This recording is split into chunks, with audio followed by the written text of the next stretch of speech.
Okay, now? Okay, good morning. I'd like to call the meeting to order. And be it resolved, the Committee of Adjustment agenda dated July 11th, 2022 be adopted. All those in favor? And that is carried. And do we have any declarations of interest? No. And seeing none, that's good. And I would like to introduce our new Secretary Treasurer, and that's Chelsea Ward. And would you go through the procedures, please? Certainly. Can I get you the name yourself? Oh, yeah.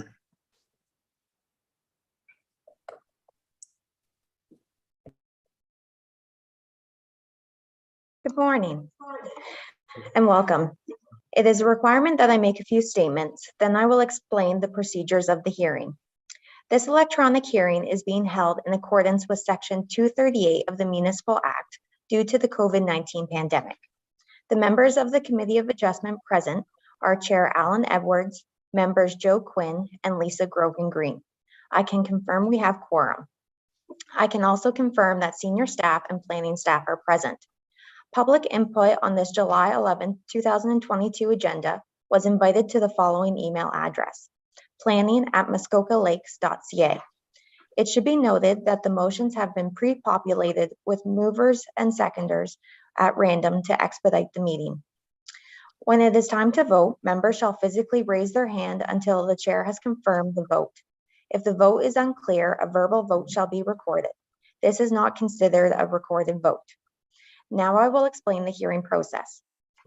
The planner will provide an explanation and purpose of the application, the date, the notice was circulated, and planning staff's comments. All internal and external submissions were sent to the committee members on Friday, July 8th, 2022. The planner will also present any submissions received after this date. The committee will then hear from the applicant or the applicant's agent if they wish to add any information or to substantiate their proposal. Please provide your name, mailing address, and postal code for our records.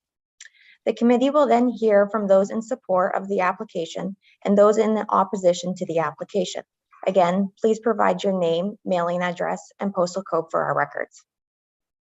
If you are here to speak on an application, please wait to raise your hand in Zoom until the planner presents the relevant application.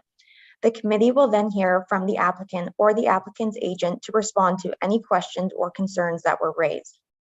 The committee will then have the opportunity to ask questions of the applicant or staff. The committee will debate the application and make a decision based on the information presented at the hearing. Please note that the effect of written and oral submissions on decisions of applications for consent and minor variances and the reasons for minor variance decisions, as both required under the Planning Act, will be pre-populated with standard wording. However, the committee may decide to add some reasons and/or effects to the standard wording after voting on the decision. It must be noted the chair has a vote on each application and can participate in the discussion. Additionally, there is a 20-day appeal period from the date of decision. In the case of a minor variance application, a building permit is not available until after the appeal period and no appeals were received. When you are present at the hearing, please provide us with your name and mailing address. Presentations are limited to 5 minutes unless otherwise permitted by the committee. Please note the resolutions are automatically written in the positive to assist in completing decisions as opposed to writing out each resolution. This does not in any way mean an application is going to be approved. Lastly, we ask that you take down the pink notice signs that were posted on your property to advertise today's meeting. Thank you.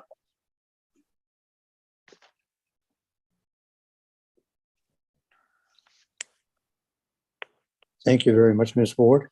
And I am also going to read this. Today's meeting is being live streamed and recorded on the Township of Muskoka Lakes website and YouTube channel. By participating in the open public meeting today, you are consenting to your image, voice, and comments being recorded and posted online. Thank you. And now we'll go to the first application. Oh, yeah. Four. Thanks. Moved by member Grogan Green, second by member Quinn. Be it resolved that the minutes dated June 13th, 2022 be adopted and approved as circulated. Any questions or comments? All those in favor? That's carried.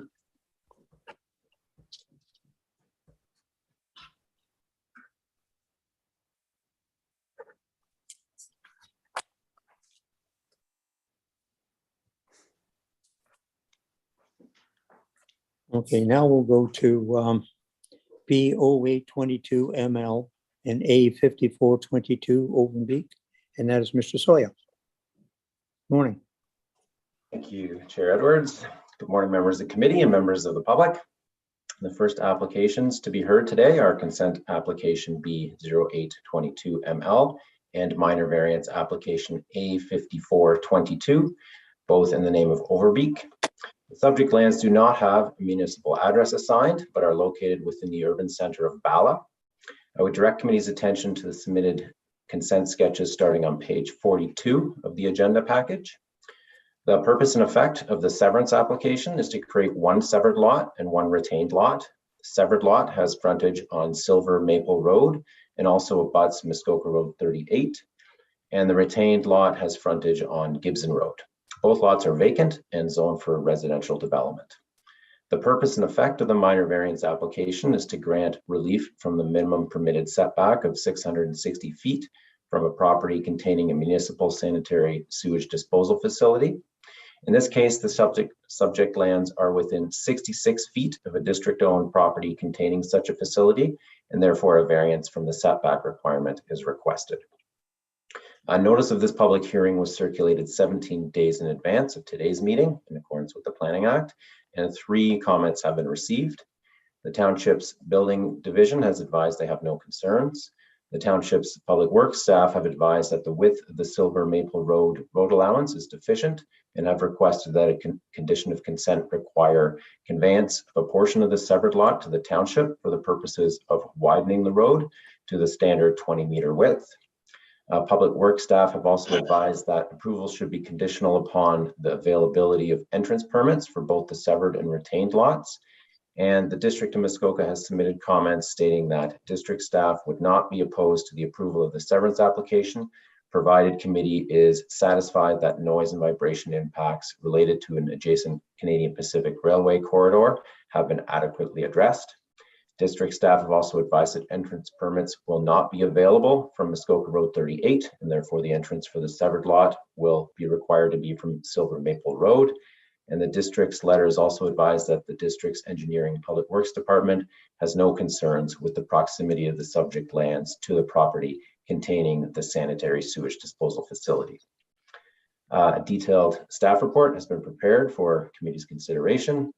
Staff have recommended that the consent application be approved, subject to standard conditions for severance, including a condition requiring the dedication of cash in lieu of parkland, confirmation that entrance permits are available, a requirement for road widening along Silver Maple Road, requirement for site plan control on the severed lot to ensure that drainage will be appropriately addressed, a requirement for the completion and implementation of a noise and vibration study to assess the impact of the Canadian Pacific Railway corridor on future residential development, and a requirement for zoning relief to be obtained to permit residential development in proximity to the district's sanitary sewage disposal facility property. No further comments at this time, and I would be happy to answer any questions from committee. Thank you. Thank you very much, Mr. Sawyer. Is the applicant or applicant's agent here wishing to speak on this? Okay, thank you.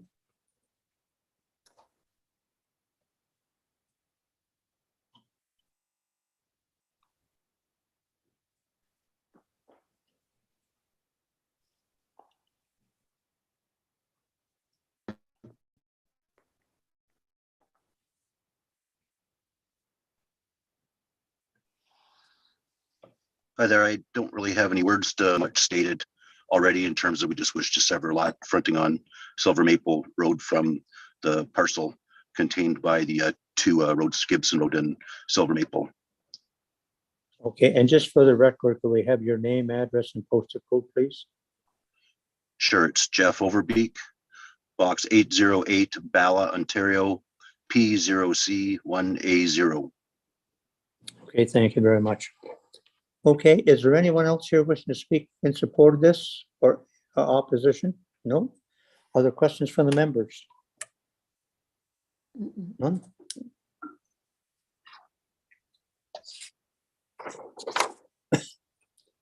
Moved by member Grogan Green, second by member Quinn.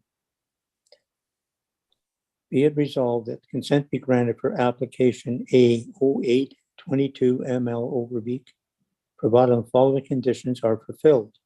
1, a registral description deed of the severed lot and any required right-of-way be submitted to the Secretary Treasurer along with the registered copy of the reference plan.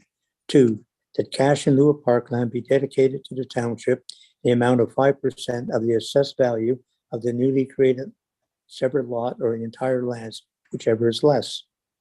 3, that confirmation be received that the entrance permits are available from the township's Public Works Department for an entrance to the severed lot along Silver Maple Road and to the retained lot along Gibson Road. 4, that a road widening along Silver Maple Road be conveyed to the township to the satisfaction of the Director of Public Works Department. And 5, that the registered development of the separate lots be made subject to site plan control to ensure that, among other matters, that drainage is appropriately addressed. And 6, that a satisfactory noise and vibration impact study be completed to assess the impacts and ensure compatibility with Canadian Pacific Railroad corridor on the future development of the severed and retained lots, and that any recommendations be implemented to the satisfaction of the township and Canadian Pacific Railways. And 7, that relief from the township's comprehensive zoning bylaw be obtained to permit residential development within 660 feet of the property containing a sanitary sewage disposal site. Any questions or comments? All those in favor? And that is carried.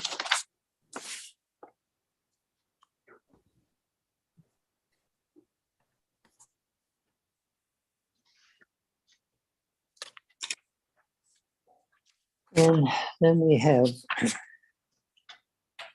moved by member Quinn, second by member Grogan Green, and be it resolved that application A 5422 Overbeek to recognize residential development within 660 feet of a property containing a sanitary sewage disposal site is hereby approved with the following variances being granted. 1, to permit a building or structures on the severed and retained lots in consent application B 0822 ML Overbeek to be within 660 feet of a property containing a sanitary sewage disposal site.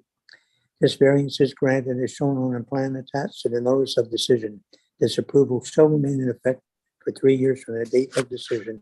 Any questions or comments? All those in favor? That's carried.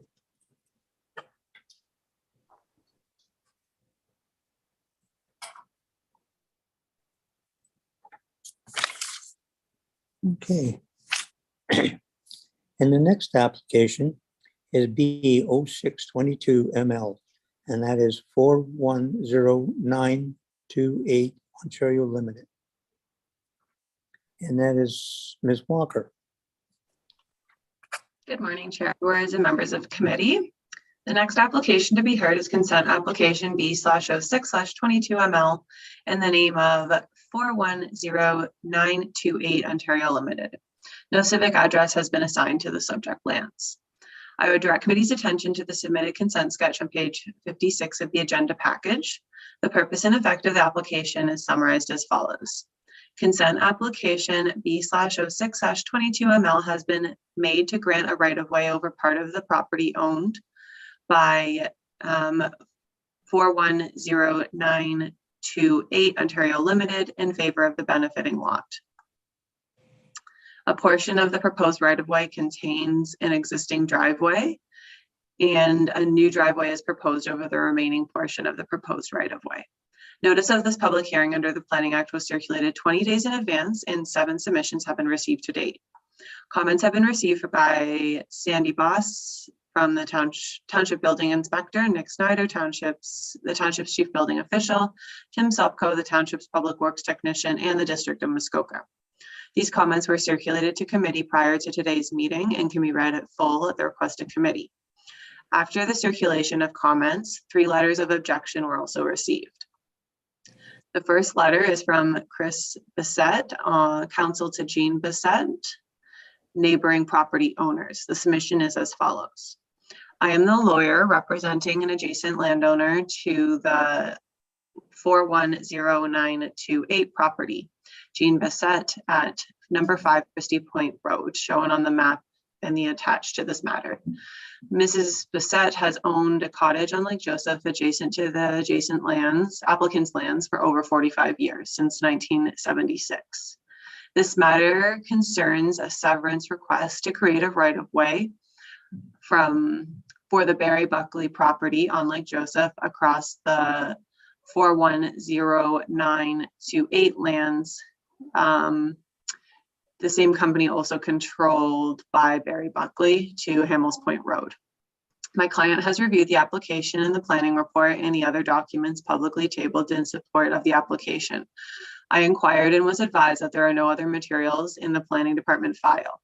Based on this, one can make the following observations. First, the application does not make it clear why this severance is needed, especially since the benefiting land is almost adjacent within a few feet to the end of Christie Point Road, and it appears on the plans to contact the road at one point.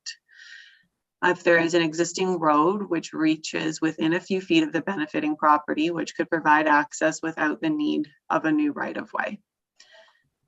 The second point is the planning report notes on page 7 that there is no explanation in the application as to why this is not an option, as the proposed right-of-way affects over 24,000 square feet of forested area, which is also deer wintering area.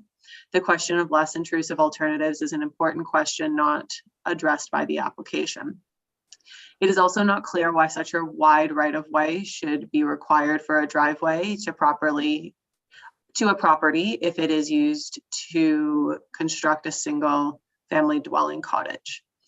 Mr. Brackley and 410928 Ontario Limited have not yet contacted my client to explain the purpose of this application nor to assist with any inquiries. So there has been no opportunity to clarify this with the applicant. As we do not have any contact information with the owner, I'm hoping that you might also be able to provide contact information for Mr. Barry Brackley and the applicant and his company 41092 Ontario Limited, so I can contact him or his representatives to obtain more information about the purpose of the application and the longer range plan for the property. That would allow Mr. Brackley and his company to have an opportunity to try and resolve the objection below. I've already requested his contact information by phone from the Township of Muskoka Lakes Planning Department, but you are unable to share the information. So perhaps if this is still the case, you might be able to facilitate communication by encouraging Mr. Brackley to contact me. Please treat this as a formal written objection to the above noted application on behalf of my client on the following basis. 1, the purpose of the right-of-way has not yet been adequately explained. 2, based on the plan in the notice, the benefiting property appears to be almost adjacent within a few feet of the end of Christie Point Road. It appears to touch Christie Point Road at its southwest tip, raising the question of why the right-of-way is needed. The application has not yet explained, 1, why the benefiting property is not proposing to use the existing Christie Point Road for access. 2, if the neighbor's permission is required to use Christie Point Road as sought and denied. 3, the right-of-way shown on the application seems far larger than needed for a laneway for a single-family dwelling on the benefiting lands. Covers 24,000 square feet of forest. It is important to clarify whether this is contemplated or is solely for a single-family residents' use on the benefiting land, or whether a use with greater density is being contemplated on either or both the benefiting lands and subject lands. 4, clarifying the nature of the development activity which this right-of-way is intended to facilitate will allow the Township of Muskoka Lakes Planning Department and the Committee of Adjustment and adjacent owners to determine whether A, it is part of the plan to develop more than simply a single-family dwelling cottage on the benefiting property. B, whether it also might be part of a wider plan to develop the subject lands as well as the benefiting property. In other words, C, the disruption to the natural environment in the deer wintering areas and the encroachment within the 200-foot setback from the lakefront needs to be considered in light of what the actual proposed use is. D, proposing to build a driveway on a large right-of-way vacant land does not answer that question and leaves open more than one possible path that the development might take. If the applicant could more clearly articulate what is proposed to be done with both the subject lands and the benefiting land, if the right-of-way is granted, that would be helpful. Without that, the appropriateness of the right-of-way request is difficult to assess. 4, there have been past variances affecting this property sought by Mr. Brackley and or his numbered company pertaining to the Mills property and development adjacent to Hamill's Point Road.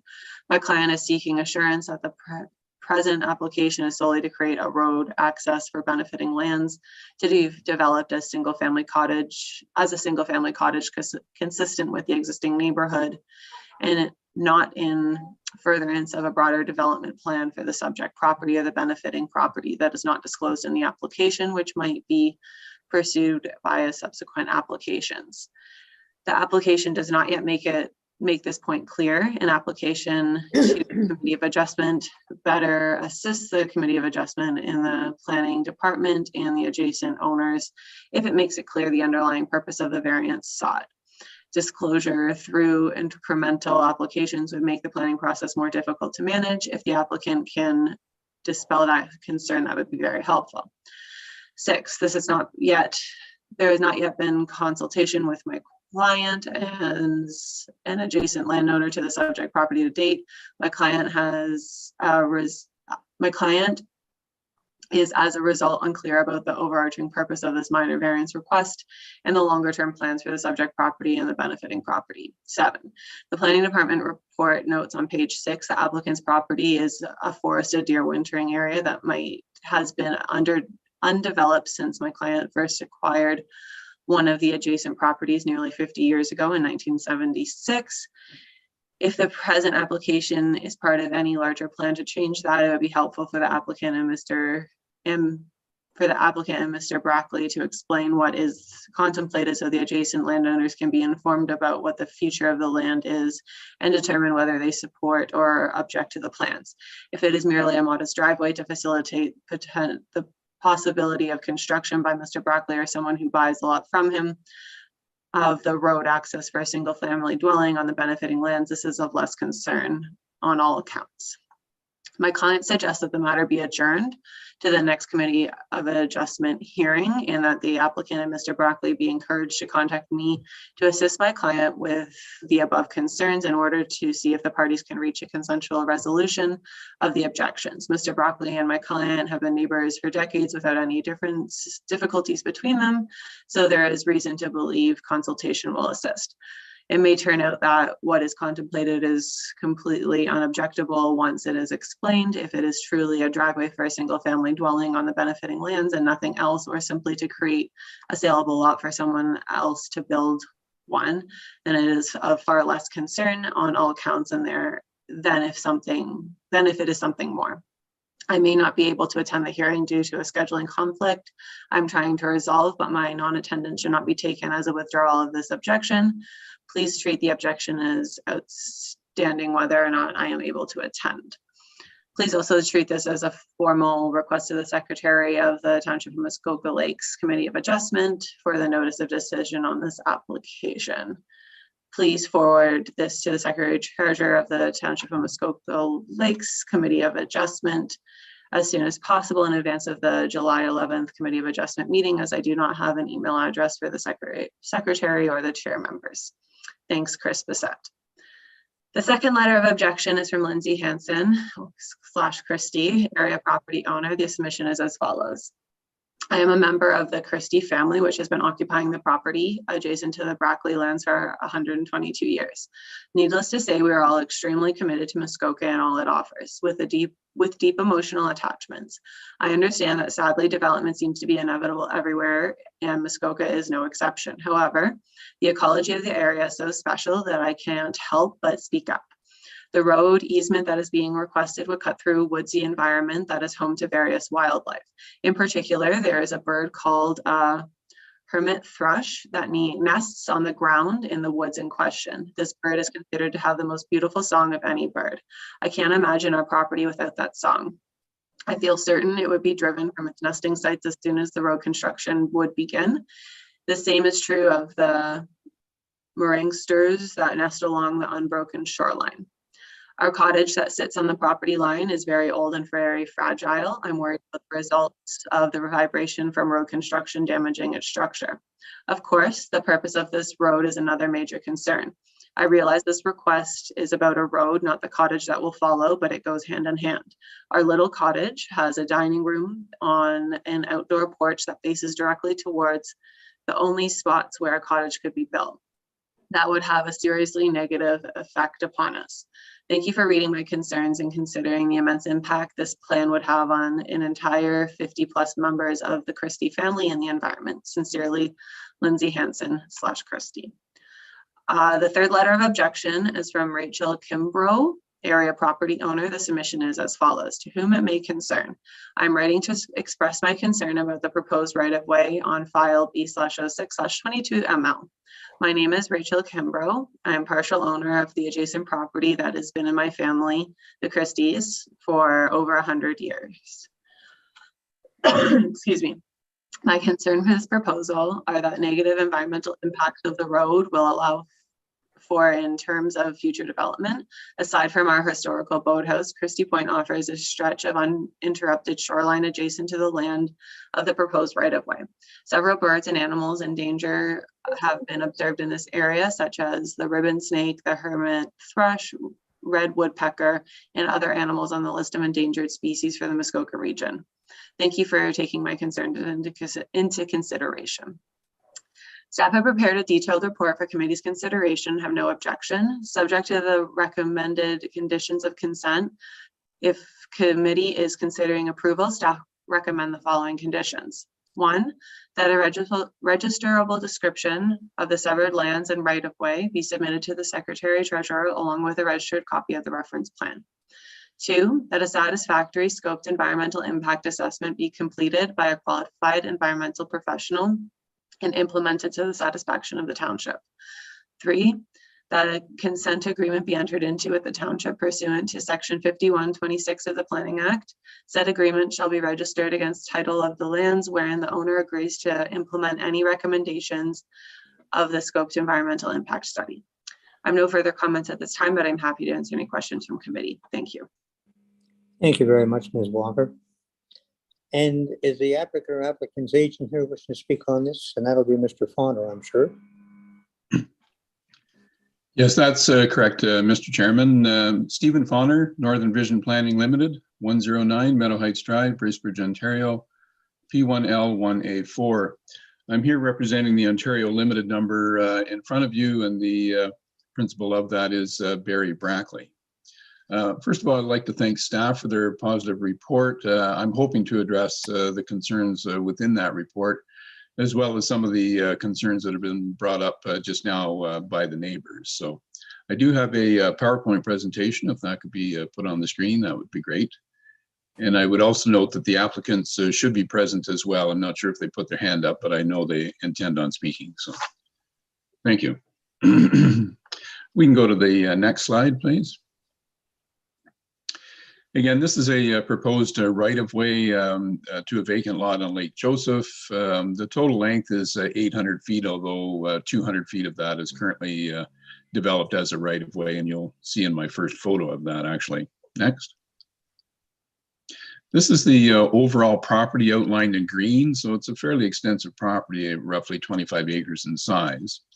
In terms of the location of this right-of-way, this is one of 3 options that were considered, and maybe should have been articulated in my report. The very first one was to obtain a right-of-way from the property immediately to the southwest, but the Christies weren't agreeing to that. And, you know, it is a private right-of-way, and it's certainly within their rights to say no. So the other possibility was to create a road basically that paralleled Christie Point Road, but the length of that and the environmental impact would be significant. And to go across country from Christie Point Road as well, straight north, you know, was going to be, again, longer, and was going to be crossing some more environmentally sensitive lands, if you will. Next. So this just shows the proposed right-of-way in a little bit more detail. I'm just going to point out that when you come in off of Hamill's Point Road, you'll see a utility pole there, and just before that is where you do go up a bit of a modest incline. I would suggest that, in my opinion, the slopes are not steep. When you proceed about 300 feet, it actually levels out and then starts to gently go down towards the abutting property. So we're not dealing with steep slopes, in my opinion, on this. There are slopes in the sort of first 300 feet of the new portion of it. Next. So this is what you see from Hamill's Point Road. This is the existing right-of-way in, and it's obviously developed as a driveway. Next. And this is proceeds further in and into the waterfront property immediately adjacent, immediately to the north of the proposed right-of-way. The right-of-way itself, it goes off to the left, right about where that trailer is. Next. So this is what you see right by the trailer. This is proceeding onto the proposed right-of-way, and it does go up a bit of a slope. Next. And here again, this is an area that it's slightly sloped as you proceed along to the west. You can see the rock outcropping on the left-hand side, but we're going to be staying to the right of that. We're not going into that rock outcropping. Next. And again, you can see a sort of a pinkish ribbon that denotes sort of the middle of the proposed right-of-way. I would also say that the right-of-way is 30 feet wide. The actual traveled portion is only 12 feet wide. And the reason for the 30-foot is to give the ability to make minor adjustments of the location of the 12-foot wide road as proceeding into the property. Next. And this again is further into the property. You can see again rock outcropping on the left-hand side, but it's not anticipated that that will provide any impediment. We can stay at the bottom of that. You can see a ribbon, you can see the one on the tree, and then a little to the left of that, you can see a ribbon farther on, and that's the proposed location of the right-of-way. Next. And this is the one dwelling immediately to the north as you look through the trees. This is right at the edge of the right-of-way. Next. And this is certainly, we're definitely on level ground here. This is in the sort of westerly 300 feet. It actually gets quite level in that area. Next. And this is proceeding down towards the abutting lands or benefiting lands. You can see the hydro line, and that is shown on the severance sketch. So this is really the rear of the abutting property or benefiting lands, and it's a gentle slope down into those properties or property. Next. So in terms of planning analysis, there's not a whole lot of detailed policy on rights of way. They are largely dealt with as private matters. Limited access is permitted by way of private roads, and in this case, we're only servicing one lot. Next. The benefiting property is currently water access, so this will in fact alleviate those concerns with emergency access and pressure on water access points that I think we're all familiar with. Next. And the right-of-way, in our opinion, it's not like it's going right directly back from the lake like some private roads or laneways, and you can see from the lake. This one you won't see from the lake. Next. So in terms of staff concerns, I certainly understand some of the concerns. It's not going to be a 30-foot wide driveway, so you really can't say that it's going to be the 18,000 square feet. It's actually going to be 12 feet wide which is only 7,200 square feet in terms of any sort of cleared area, if you will, for the driveway. The contractor has been out once again since the publication of the staff report, and he says again that be very little impact. He doesn't anticipate any blasting, although you never know when you get into it, but he doesn't anticipate any. Any low spots, he'll bring in some fill to level out. And this was the best route of the three alternatives that I mentioned. And again, the neighbor to the southwest didn't agree to conveying of the right-of-way, so the Brackleys had to look for an alternative.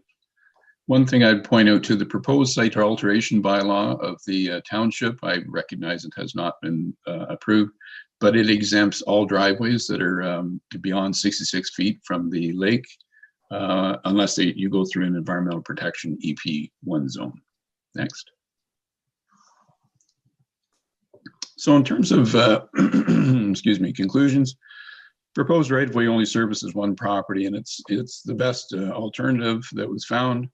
It's certainly an advantage over water access. And in our opinion, we see that there's little visual and environmental impact. And again, the best location for the driveway. So anyways, I'm hoping that's addressed some of the concerns at least, and I'm here to answer any questions. Thank you. Thank you very much, Mr. Bonner. Is there anyone else wishing to speak in support of this? Anyone in opposition to this application? Where's the hand? Video. You're speaking here.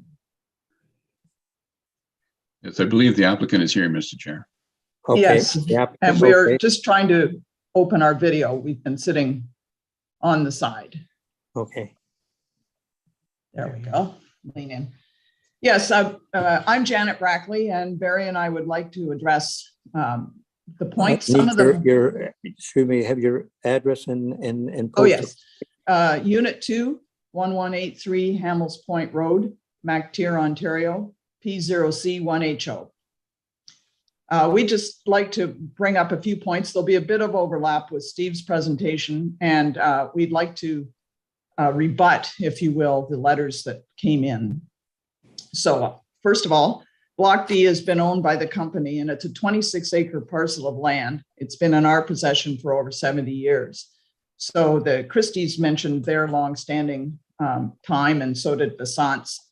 We're all long-standing members for Hamill's Point Road. Over the years, small parcels of this block have been sold to help neighbors with access issues to make better planning sense in their cases.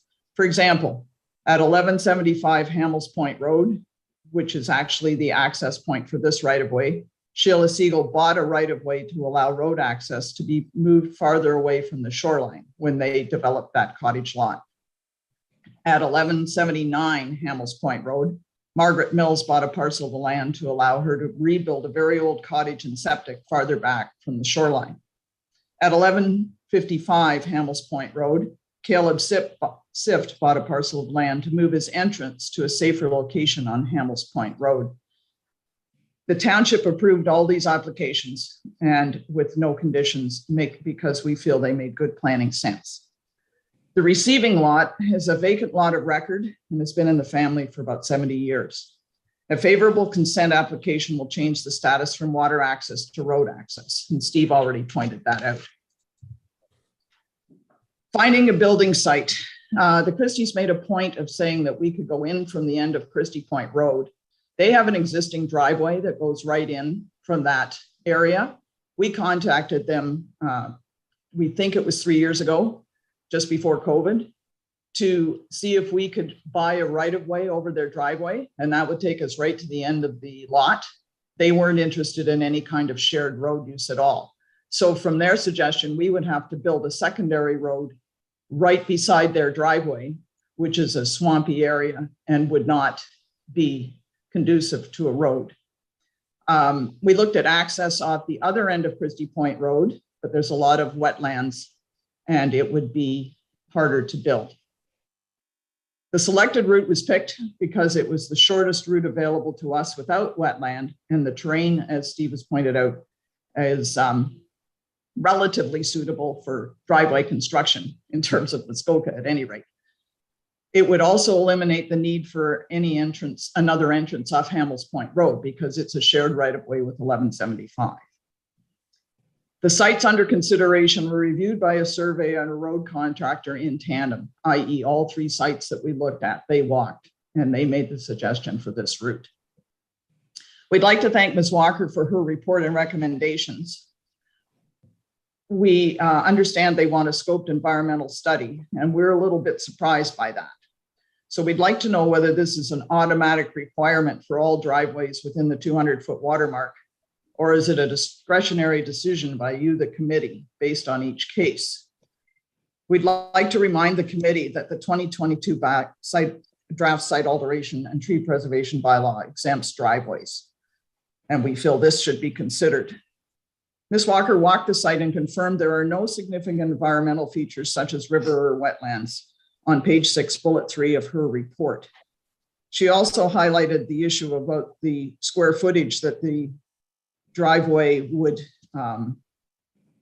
impact. Steve's already mentioned that. Her 20,000 square feet is different than the 24,000 square feet quoted by a neighbor, which includes the existing right-of-way. And Steve already pointed out that we're looking at a driveway. We aren't going to develop a 30-foot right-of-way. But we would also like to point out that the lot in question, Block B, is 26 acres, which translates to 1,132,560 square feet. So we do not feel that it will impact the environment at all, in that there are lots of other places within that acreage for the deer and for some of the other creatures that Christie's mentioned. For example, we have lived in this area for 70 years. Our property fronts on the lake on the route to Sandfield. We have red-headed woodpeckers. We have mergansers. Any development is going to disturb a particular site, but the animals tend to relocate. The 3 severances on the properties that we mentioned to Siegel, Mills, and Sift demonstrate our interest in responsible development and conservation while addressing the neighbors' needs. Furthermore, it should be noted that these 3 severances were approved without a scoped environmental study. The most recent one was in 2020, awarded to Margaret Mills at 1179. In conclusion, we would like the committee to pass this, as it's just an application for a driveway to a lot of record, and we don't think it needs anything more than that. Thank you very much. And is there someone else wishing to speak on Oh, this? sorry, I had one other point on rebuttal, just one other point. Mr. Bissett commented that we had not contacted him directly. One of his neighbors walked in with her dog, and we had a nice visit talking about local issues. And then she asked us about the development because she didn't quite understand the diagram. So we went over it and explained it, and she is not a complainant at this time. He had every opportunity. The Brackley sign has been on the road at 1183 since probably 1960. The Sons have been here since 1976. We definitely know where their cottage is. All he had to do was ask. Yeah, it was a very recent complaint too, because we didn't know anything about it till now, actually. And the Christies were not interested in our buying a right of way so that we could share their driveway. So there was no change, except when the lot itself is developed, which isn't imminent. Okay, thank you very much. And there's someone else wishing to speak on this, for or against? Okay, bring them in, please.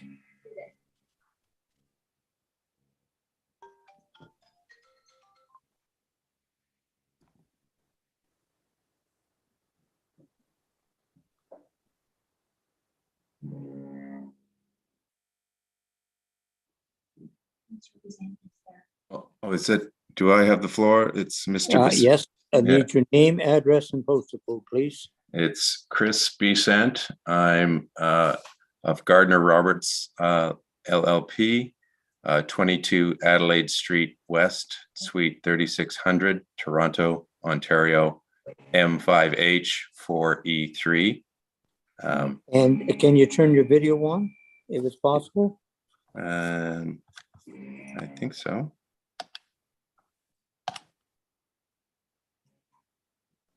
Okay, thank you.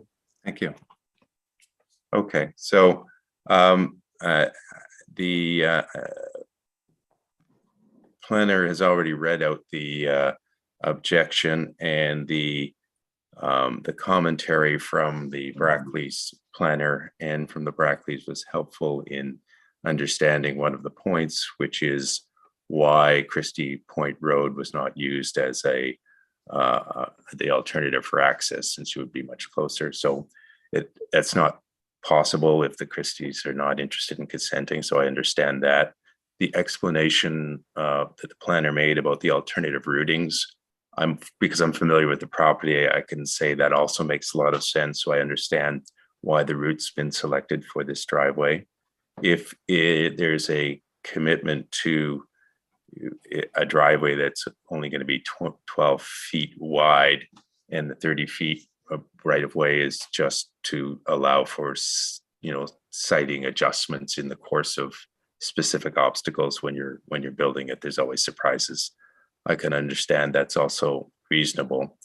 So then the only other thing is to understand is the purpose of this to allow for the development of a single family dwelling on the benefiting lands, or is the driveway also to provide access to potential development of the subject lands? And that question still isn't answered in the comments from the Brackleys, and I appreciate they haven't had a lot of time to consider it, which was why I was suggesting an adjournment. But if they're able to address that point now, then that would deal with the concerns that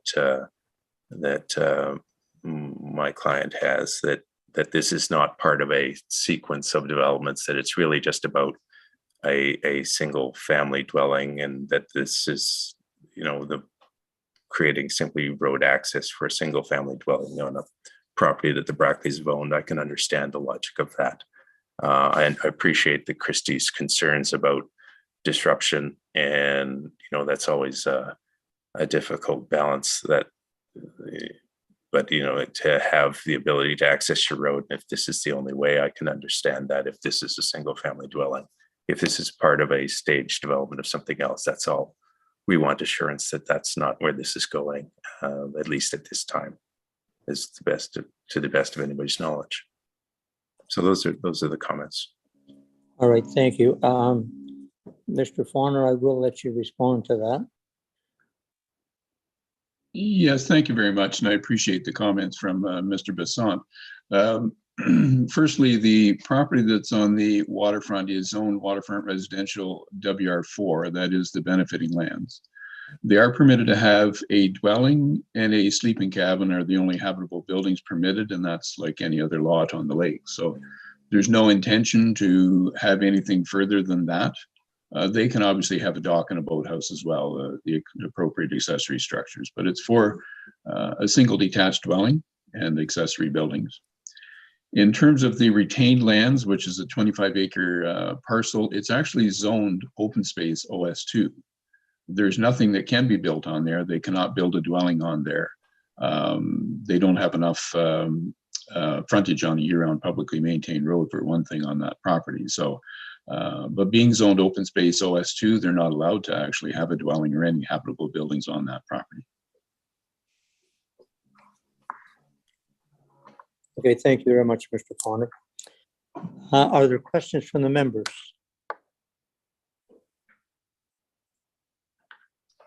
Seeing none. Moved by member Grogan Green, second by member Quinn. Be it resolved that consent be granted for application B 0622ML 410928 Ontario Limited, providing the following conditions are fulfilled. 1, a registrable description deed of the severed plot right of way be submitted to the Secretary Treasurer along with a registered copy of the reference plan.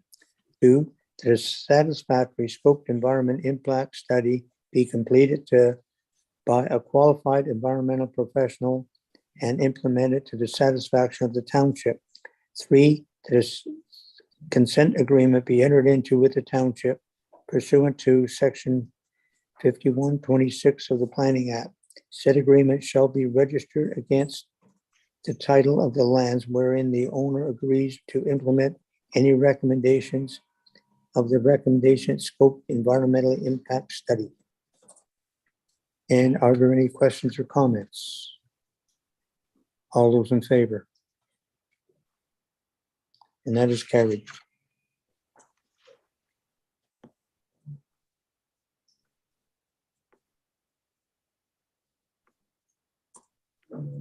Thank you, Mr. Chair. Have a great day. Thank you. And the next application is A1622 Stevenson, and that is Ms. Walker.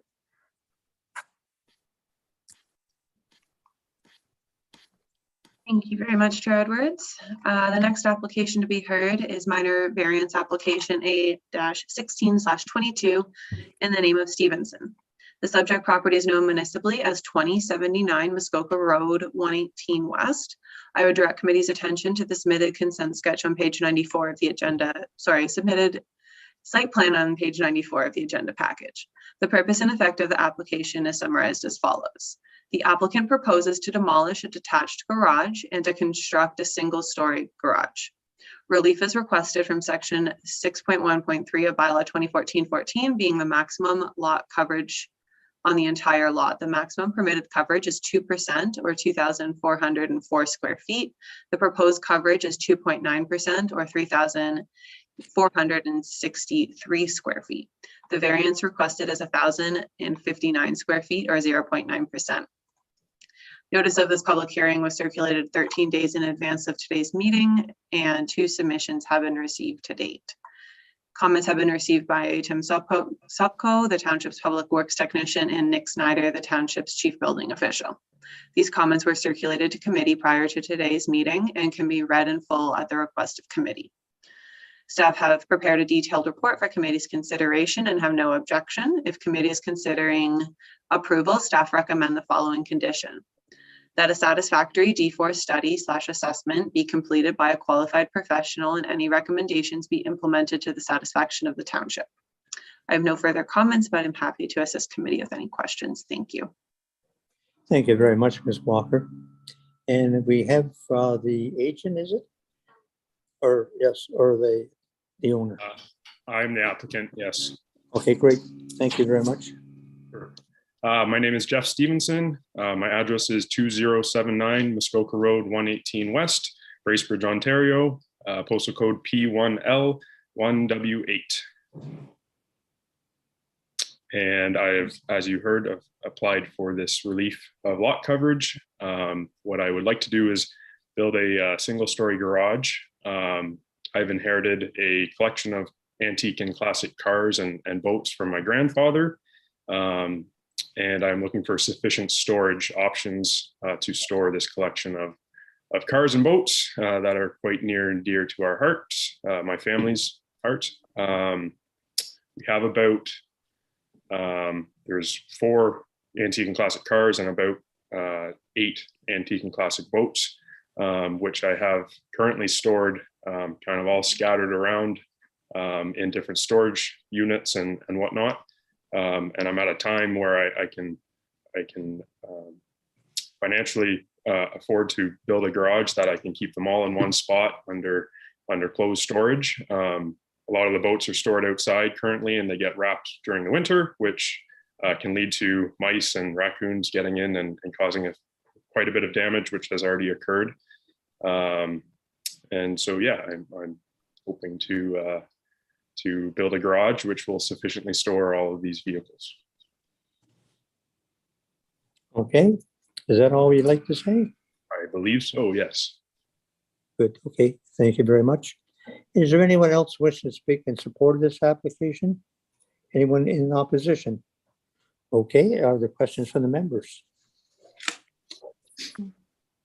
Seeing none. Moved by member Grogan Green, second by member Quinn. Be it resolved that application A1622 Stevenson to permit the construction of a single-story garage is hereby approved with the following variances being granted. 1, to permit a lot coverage of 463 square feet, or 2.9% of the area of the entire lot. This variance is granted as shown on the plan attached to the notice of decision and is subject to the following condition. One, that a satisfactory D4 study assessment be completed by a qualified professional and any recommendations be implemented to the township's satisfaction. This approval shall remain in effect for 3 years of the date of decision. Can I just ask staff a question? Since this is not habitable space, do we still need a D4 study on that? Seems onerous. Just a minute.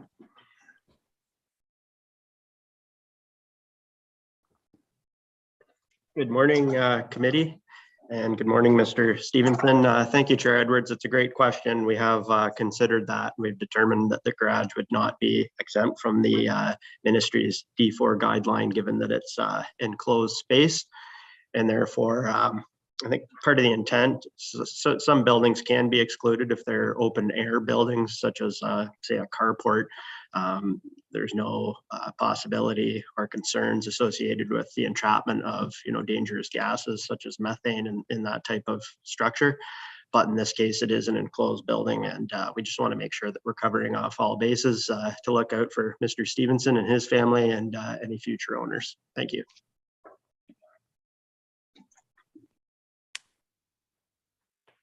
Thank you very much. Okay, so I have read the motion. All those in favor? That is carried.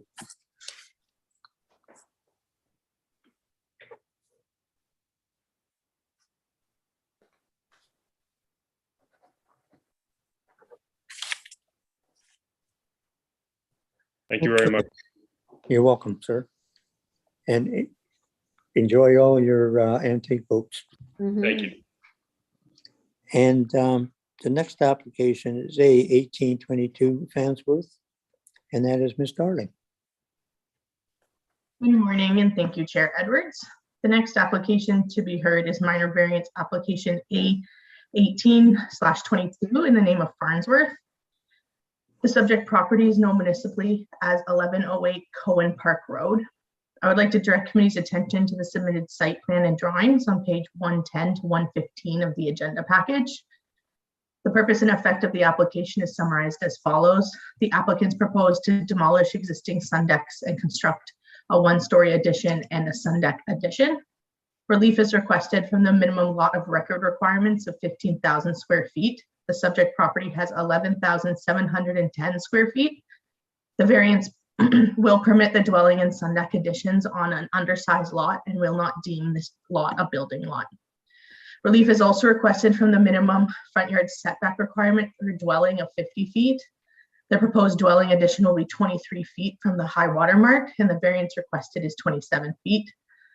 Relief is also requested from the minimum front yard setback requirement for a sun deck of 40 feet, and the proposed addition is to be 7 feet from the high water mark. The variance requested is 33 feet. Notice of this public hearing under the Planning Act was circulated 13 days in advance, and 2 submissions have been received to date. The first submission was received by the Township's Public Works Technician, Tim Sopko, and the second submission is from the Township's Chief Building Official, Nick Snyder, and these comments were sent to committee prior to today's meeting. Staff have prepared a detailed report for committee's consideration and have recommended that this application be defeated due to lot coverage problems. Staff have no further comments at this time and are happy to answer any questions from committee. Thank you. Thank you very much, Ms. Darling. And is the applicant or applicant's agent here who wishes to speak on this?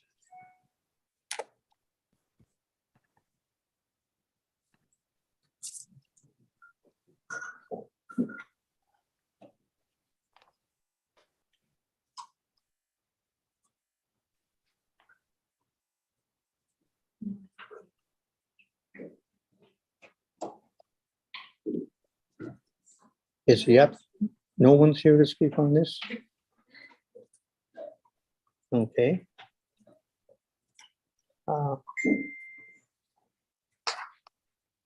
Are there any questions from the members? Yes, Mr. Quinn. It looks like the land has already been cleared right down to the water. How does the staff feel about the tree clearing and the dig?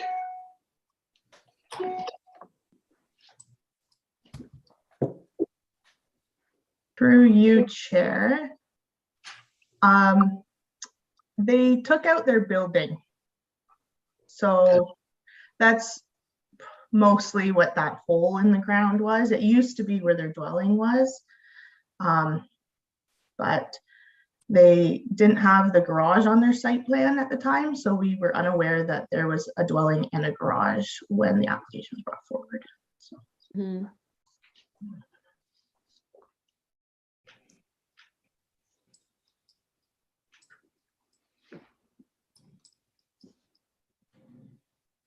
Does that satisfy that, Mr. Yes. Quinn? Thank you.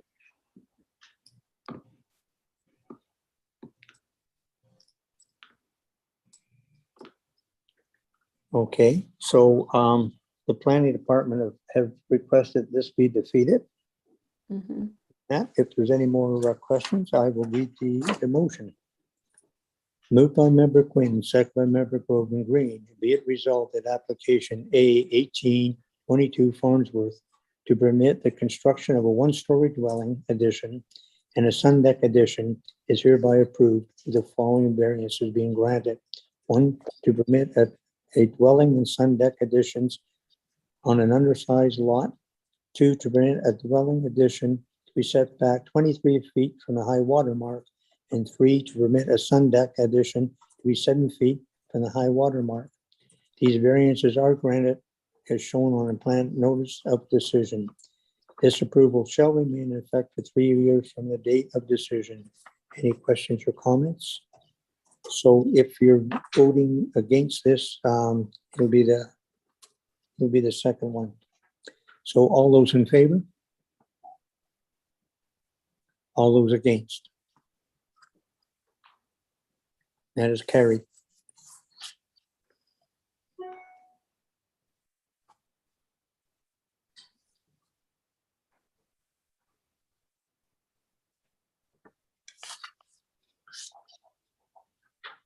And next application is A 2022, and that's Brecker and Wilson, and that's Ms. Darling.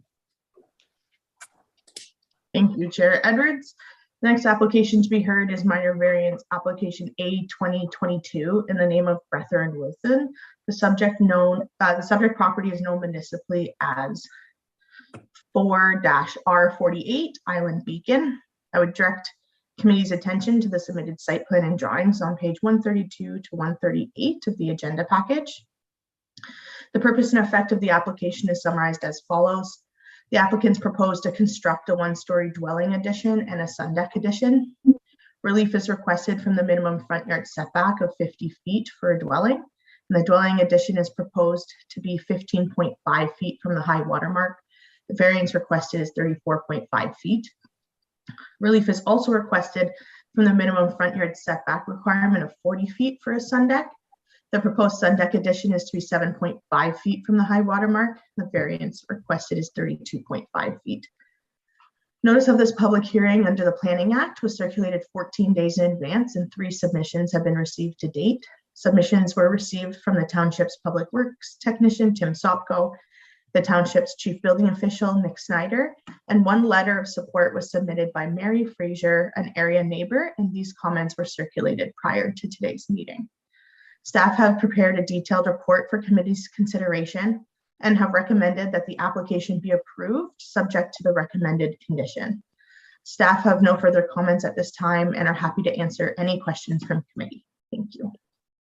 Thank you very much. Is the applicant or applicant's agent here wishing to speak on this? Okay, thank you.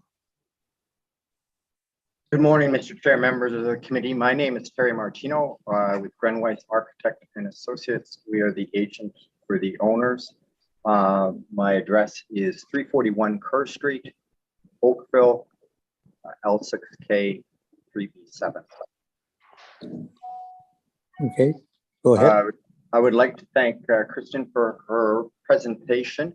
I think I have really nothing to offer the committee in addition to Kristen's planning report and report that you have before you, other than to say that we're requesting these variances for the very modest addition as a result, which is highlighted in the report, of the terrain. And there's really no other opportunity to locate the modest one-bedroom addition. I would be happy to answer any questions you may have. All right, thank you very much. Is there anyone else wishing to speak in support? No? Anyone in opposition? Okay. Are there questions from the members?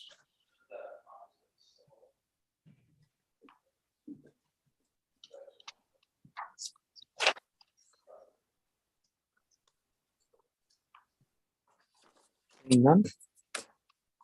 Moved by Member Quinn, second by Member Grogan Green. Be it resolved that application A 2022 Bethel Wilson to permit the construction of a one-story dwelling addition and a sun deck addition is hereby approved, with the following variances being granted. 1, to permit a dwelling addition to be set back 15.5 feet from the high water mark, and 2, to permit a sun deck addition to be 7.5 feet from the high water mark. These variances are granted as shown on a plan attached to the notice of decision and is subject to the following condition. 1, that a site plan agreement be entered into along with securities for retention of vegetation and plantings in the front yard area. This approval shall remain in effect for 3 years from the date of decision. Any questions or comments? All those in favor? That is carried. Thank you, Mr. Chair. Members of the committee, have a great day. Thank you.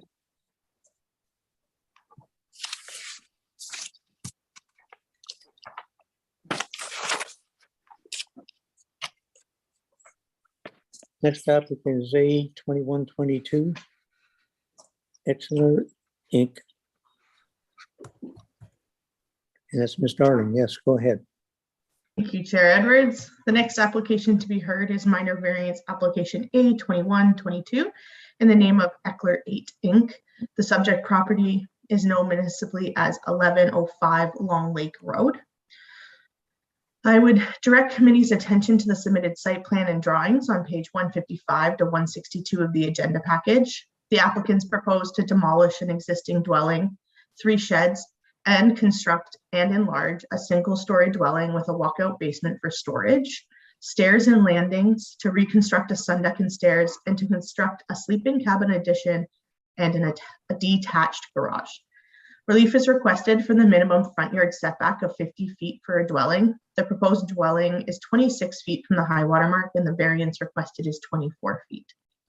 Relief is also requested for the minimum exterior side yard setback of 30 feet for the dwelling and stairs and landing. The proposed dwelling is to be 5 feet and the stairs and landings are to be 1 foot from the northerly side lot line. The variance requested is 25 feet and 29 feet respectively. Relief is also requested for the minimum permitted setback of 25 feet from a lot line that abuts a street or an unopened road allowance. The proposed dwelling is to be 5 feet and the stairs and landing are to be 1 foot from the northerly side lot line that abuts an unopened road allowance. Variances requested are 20 and 24 feet respectively. Notice of this public hearing under the Planning Act was circulated 11 days in advance and 2 submissions have been received to date. Submissions were received from the Township's Public Works Technician, Tim Sopko, and the Township's Chief Building Official, Nick Snyder, and these comments were submitted to committee prior to today's meeting. Staff have prepared a detailed report for committee's consideration and recommended that the application be adjourned to address the comments from Public Works Department in regards to the proposed setbacks from a public street or unopened road allowance. Staff have no further comments at this time, but are happy to answer any questions. Thank you very much. And is the applicant or applicant's agent here wishing to speak on this? Yes, Mr. Chairs and members of the committee, can you hear me? Yes, I can, sir. I'll introduce myself. My name is Sean Tusi. I'm the office principal at Mimar Architects Inc., representing the owner today. And with your permission, whenever you see fit, I would just go over the project, very short description, as well as some comments on the concern of the planning. Okay, well, first of all, we need your mailing address and postal code. Sean Tusi, number 8, Westmount Park Road, Etobicoke, M9P1R5. Okay, thank you. Go ahead. With your permission, Mr. Chair, I will just share this. Oh, I'm not sure if it is possible for me to share the screen. If not, if the staff would be kind enough to open either the site plan. Can we open that up now?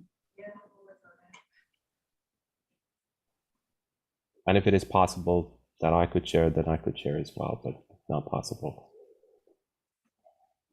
So while the staff opening the drawings, I will give you a background, Mr. Chair.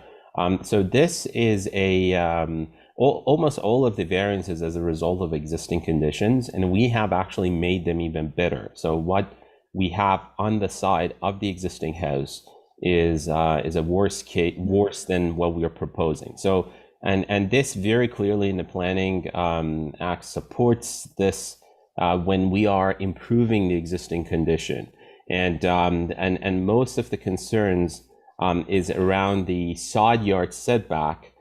If possible, we could zoom in on the main building, especially where it meets on the side yard setback when it meets to the. So I will maybe I can give you an overall picture before the staff zoom in. So as you see the property line, the building is closer to the lake as many other buildings in that area. The gray sort of the L shape is the existing house, and then the part that you will see at the back is what we're adding to it. And you also see the sort of a shed at the lower part, which the same concept, the gray area is existing, and what you will see we're adding to it. To my understanding, the concern is where the main building, the existing main building is too close to the property line, where the Planning Act requires 25 feet. We are much closer to that, as you see here. So now if you can zoom in, there is this road on the side that is very, very private to access to just a couple of lots to give them access to enter or get into the water. And I believe we would need to zoom in a lot more, maybe just enough, like all the way in. Yes, more even if we can. Thank you so much. And so the concern is that why this building is close to the property line, and the answer is that it is an existing building. Unfortunately, we can't push the building back. And when we did the addition, obviously we couldn't do the addition 25 feet away from the property line. It would be completely a detached unit. So as you can see, this is a very good sample of why a committee of adjustment would be needed, is that there is existing condition, and we have no other choice to really build it the way it is. And when I say we made an improvement, one of the concerns are the two stairs, the stairs that we have access to the house from the side, from this sort of a private, well, it's not a private street, but it's a very quiet, just limited access to the couple of lots. The existing condition is that the stairs is facing the street, and it is going into the street. So it is literally going beyond the property line and going into the street perpendicular to the property line. And what we thought in a sort of a redesign of the stairs and the access, we thought we're going to put the stairs on the side, so that one, they're not going into the street, and the second is that as the person wants to walk in or out, they will first come to the property, then they go up, so they don't have a direct exit to the street. To show you the existing condition, if I can ask the staff open up the report, the planning report, and I believe somewhere in the middle, I will try to point to the actual the staff report. There is a picture on page 4 of 14. If you if the staff can go to the page 4 of 14 of the planning report, it shows the existing condition that the existing stair is coming right into the street, which obviously is not a optimum position.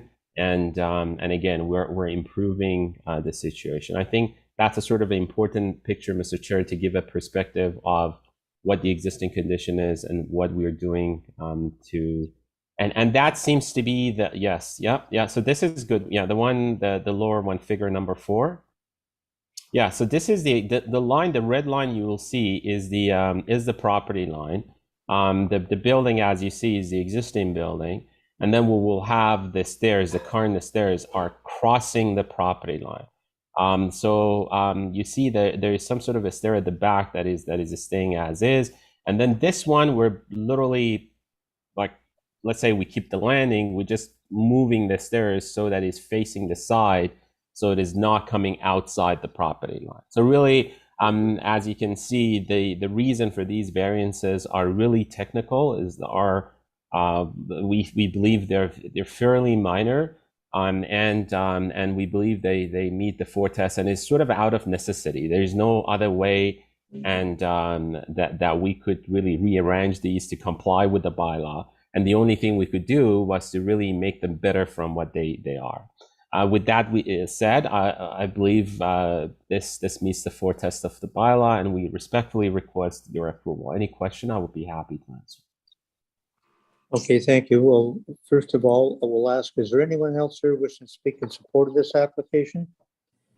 Anyone wishing to speak in opposition to this application? Okay, are there questions from the members?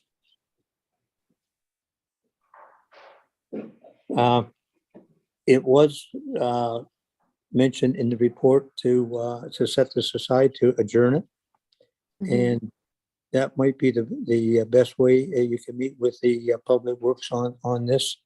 When I looked at that, there's also with the stairs coming across the line, they've got rocks sit there, plants sit there, and everything else. They're using part of the road right away at this time. And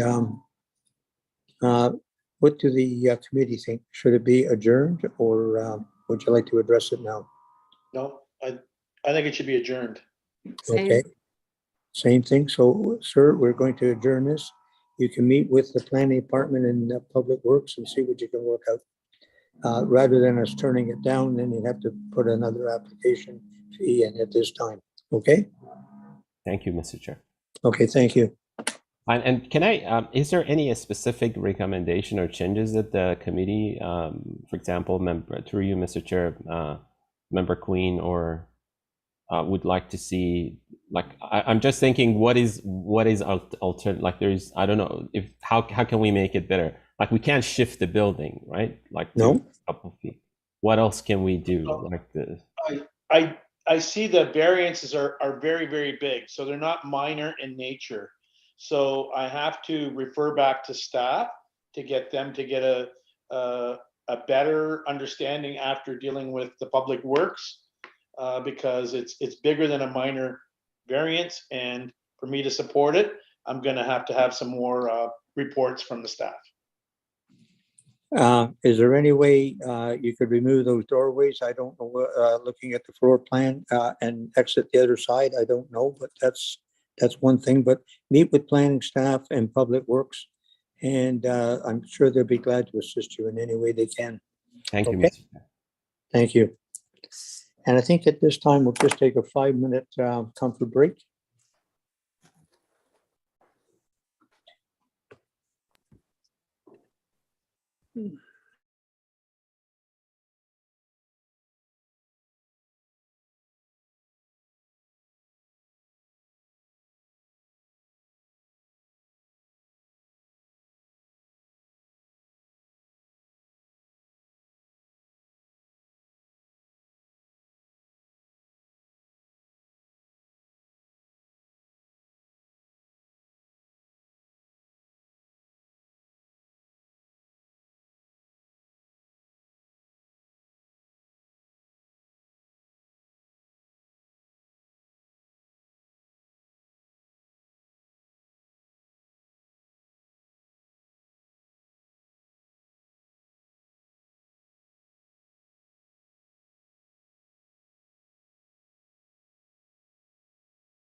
There we go. Okay, I'd like to call the meeting back to order, please. And the next application is A 2222, and that's Brayshaw. And that's Mr. Sawyer. The next application to be heard is minor variance application A 2222, the name Brayshaw. Subject lands are located at 1104 Skeleton Lake Road 3. I would direct committee's attention to the submitted sketches starting on page 182 of today's agenda package. And the purpose and effect of this application is summarized as follows. The applicant proposes to demolish an existing dwelling and sun deck and construct a new 2-story dwelling and sun deck. In the waterfront residential WR1 zone, the minimum lot requirements for an existing lot of record is a lot frontage of 100 feet and a lot area of 15,000 square feet. In this case, the property has 51.8 feet of lot frontage and a lot area of 11,100 square feet. And therefore, a variance from the minimum lot requirements is requested in order to facilitate the proposed redevelopment. In the waterfront residential WR1 zone, the minimum interior side yard setback of 15 feet is required. In this case, the existing single-story dwelling has deficient but legal non-complying side yard setbacks of 2.5 feet and 13 feet. Given that the proposed new 2-story dwelling is to be constructed within the same footprint as the existing dwelling, relief from the side yard setback requirements is required. Similarly, the sun deck that wraps around a portion of the existing dwelling is to be rebuilt and enlarged, but the proposed configured sun deck does not satisfy the side yard setback requirement of 15 feet. Therefore, a setback of 16.5 feet is proposed from the northwesterly side lot line, and a setback of 4.5 feet is proposed from the southeasterly side lot line. Notice of this public hearing was circulated 11 days in advance of today's meeting in accordance with the Planning Act, and 12 comments have been received to date, all of which have been provided to committee in advance of today's meeting. 10 submissions have been received from members of the public. All are in support of the application. These have been received from adjacent neighbors, those being Gary Ego, Lori Bridge, Darius and Helen Soltisic, Holly and Brian Hilly, Rick and Lorette Zar, Debbie Casimiri, Marlene and Earl Gallant, Marilyn Sweenan and James Davey, and Eric Alistov. And the Township's Public Works Department and the Township's Building Division have advised that they have no concerns. Staff have prepared a detailed planning report for committee's consideration and have recommended approval subject to a condition requiring the owner to enter into a site plan agreement to require plantings in the front yard area along with securities. And I have no further comments at this time, but am available for any questions. Thank you. Thank you very much, Mr. Sawyer. And is the applicant or applicant's agent here wishing to speak? And I believe we have Mr. Bruce. Thank you, Chair Edwards, members of the committee. My name is Greg Bruce, agent for the applicant Tyler Brayshaw. My address is 1936 Commerce Park Drive, Innisfil, Ontario, L9S 4A3. If I can just have committee just take a look at the site plan. It seems like there are a number of asks, and it seems like it's difficult to approve. But essentially, in a nutshell, what's happened here is the client has a modest-sized cottage on an undersized lot that really there is only one place to build on it. And he wanted to create some additional living space. So he's just under 800 square feet. The only way we could give it to him was by going up. And so we're building into the roof line and giving him another 450 square feet in a lot to bring it up to approximately 1,250 square feet. We looked initially at using the reconstruction zoning bylaw, which only allows increasing the height to 20%. This is just a bungalow with a low sloped roof, so that didn't allow enough room to create living space by going up. So essentially that triggered all of these requests for the yard setbacks and the lot coverage. Although everything, if you refer to the site plan, everything is essentially the same. We're going to build on the exact same footprint. And to make it slightly better, we reduced the current 10 foot depth of the front deck, sun deck, to 8 feet. Sam is correct. The total area of the sun deck has increased slightly by going to the back, but the backyard setback is quite large. Never been involved in application that got so many letters of support, so we would hope that you would also support this like administration does. Second part of my thing today, Sam, I don't know if you can possibly pull up figure 5, the lakeside view. I just wanted to touch on the site plan agreement.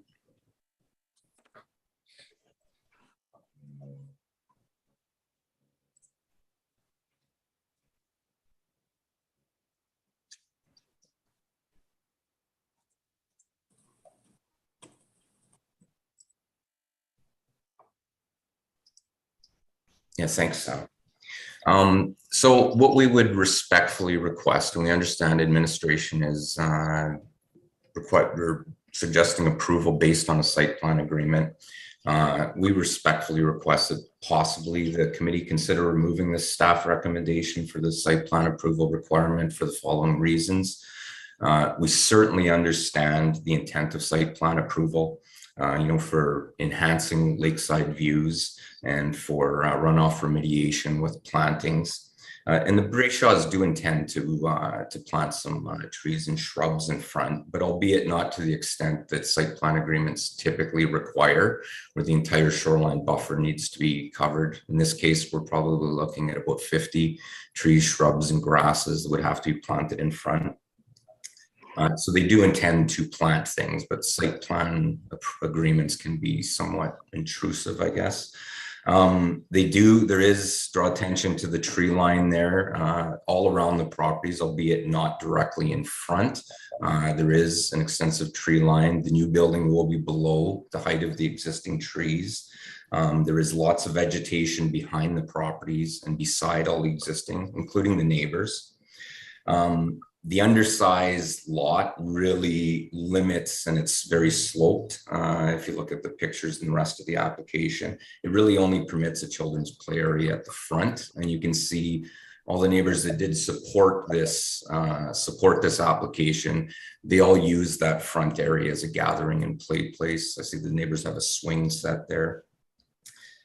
So it really is the only place for children to play on the property, and I respectfully submit that children are part of the environment too, in addition to vegetation and animals.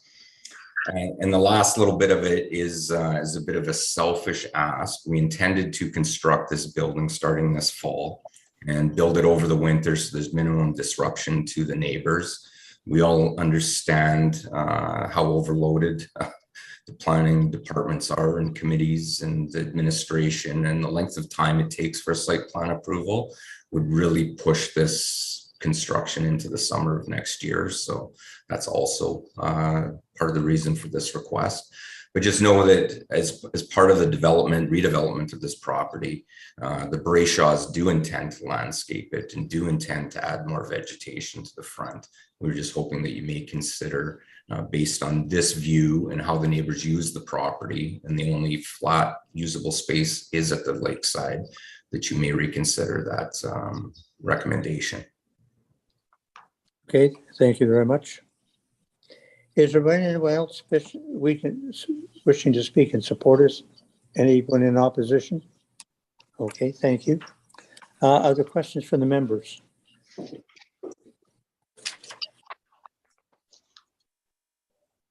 Seeing none. So what's I'll read this first. Moved by Member Quinn, second by Member Grogan Green. Be it resolved that application A 2222 Brayshaw to permit the construction of a two-story dwelling and sun deck is hereby approved with the following variances being granted. 1, to permit enlargement of a dwelling and sun deck on an undersized lot.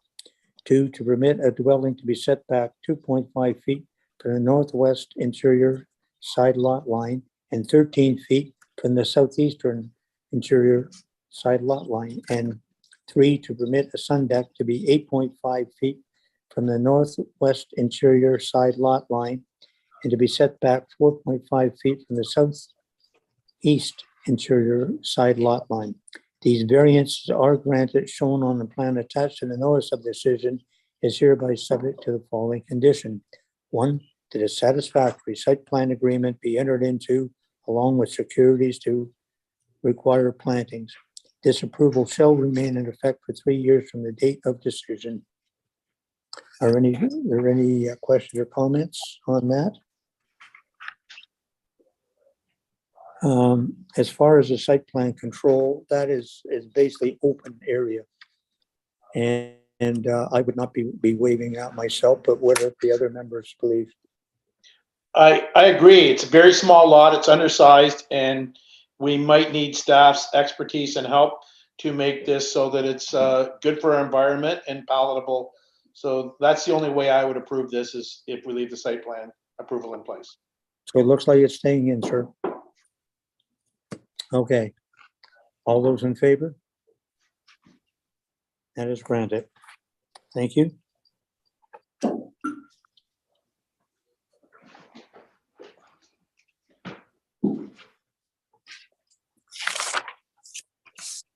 Okay, next application is A 2422 Evans, and that is Mr. Sawyer.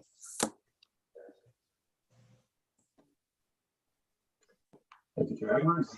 The next application to be heard is minor variance application A 2422 in the name of Evans. The subject lands are located at 1310 Hamill Lake Road, unit number 5. I would direct committee's attention to the submitted sketches starting on page 208 of today's agenda package. The purpose and effect of this application is summarized as follows. The applicant proposes to construct a dwelling with a sun deck and attached garage, and to also install a private on-site sewage disposal system and a dock. The subject property was created through the registration of the Camel Lake Plan of Subdivision. In order to fulfill a condition of the draft approval, site-specific zoning bylaw 2020-87 was approved. This bylaw only permits the construction of a dwelling and septic system within specific envelopes identified in an environmental impact study. And the owner now wishes to construct a single-story dwelling with an attached garage and a septic system in locations that are not entirely within the required construction envelopes. Therefore, a variance has been requested to permit construction in the proposed locations. Notice of this public hearing was circulated 14 days in advance of today's meeting in accordance with the Planning Act. And the only comments that have been received are from the Township's Building Division and from the Public Works Department, both advising that they have no concerns. Staff have prepared a detailed planning report for committee's consideration, and it is the opinion of staff that the application meets the 4 tests of a minor variance. Staff have no concerns with the application, but have recommended that the application be subject to 1 condition of approval. After the application had already been circulated, staff noted that the site-specific zoning bylaw that applies to the lands was approved on October 14th, the year 2020. In such a case, where a zoning bylaw has been approved less than 2 years ago, the Planning Act requires a resolution from council to allow any variance to move forward prior to the 2nd anniversary of the bylaw approval date. Since such a resolution has not been passed, its requirement has been added as a condition of approval. I have no further comments at this time. I would be happy to answer any questions from committee. Thank you. Thank you very much, Mr. Sawyer. Is the applicant or applicant's agent here wishing to speak on this, and will you bring him in, please? Yes, good morning, Mr. Chair. I'm already in here. Graham Heisinga of Wayne Simpson and Associates, 76 King William Street, Huntsville, Ontario, P1H1E4. Thank you to staff for preparing that presentation and review of the application. I don't have much to add to that report, other than to say that there was a question in that report that staff posed about the site prep and the clearing that had been undertaken, and we did confirm with the property owner, as well as with the ecologist that was retained to prepare the environmental study, that all that clearing was undertaken in respect of the recommendations set out in the EIS and then further brought forward into the subdivision agreement. So all the clearing was done within the required timeframes and things like that for migratory birds and bat nesting and things of that nature. Other than that, we are adjusting the locations of the proposed building and septic system, but the dwelling is actually moving further from the lake and will thus probably have a lesser visual impact on the lake, and we might be able to retain some more trees in between the water and the dwelling. So that's a net improvement in my opinion. The septic system still respects the setbacks that were set out in the zoning, and also respects the limitations placed on the property by the EIS, identifying no-go areas in terms of wetlands and sensitive environmental features. So all in all, I think this is an appropriate request for minor variance, and I'm happy to answer any questions that committee members might have. Thank you. Thank you very much. Is there anyone else here wishing to speak in support of this application? Anyone in opposition? Okay. Are there questions from the members? Yes, Mr. Member Quinn. So I like the fact that it's going further back from the water. From what I can see of the picture, is it all level land? It's just pushing back a little further because that's where they want it and put the garage on it? Yeah, through you, Mr. Chair. As far as I understand it, yeah, it was just a matter of siting the dwelling appropriately. And I think there were some issues with some rocks or something like that that ended up pushing the dwelling back a little further from where we had it in the initial zoning outline. So that's the ideal location that they want the house. And it just also happens to be an improvement on the setbacks that we had initially suggested and passed through the zoning. Okay. Anyone else? Okay, I will read the motion. Moved by Member Quinn, second by Member Grogan Green. Be it resolved that application A2422 Evans to permit a dwelling with an attached garage and sun deck and a private on-site sewage disposal system is hereby approved with the following variance being granted. 1, to permit a dwelling with an attached garage and sun deck and a private on-site sewage disposal system to be placed in revised locations that are required through bylaw 2087. This variance is granted as shown on a plan attached to the notice of decision and is subject to the following condition. 1, that council declare by resolution in accordance with section 45 1.4 of the Planning Act that a minor variance application A2422 Evans can be considered. This approval shall remain in effect for 3 years from the date of decision. Any questions or comments? All those in favor? That's carried. Thank you very much. Take care.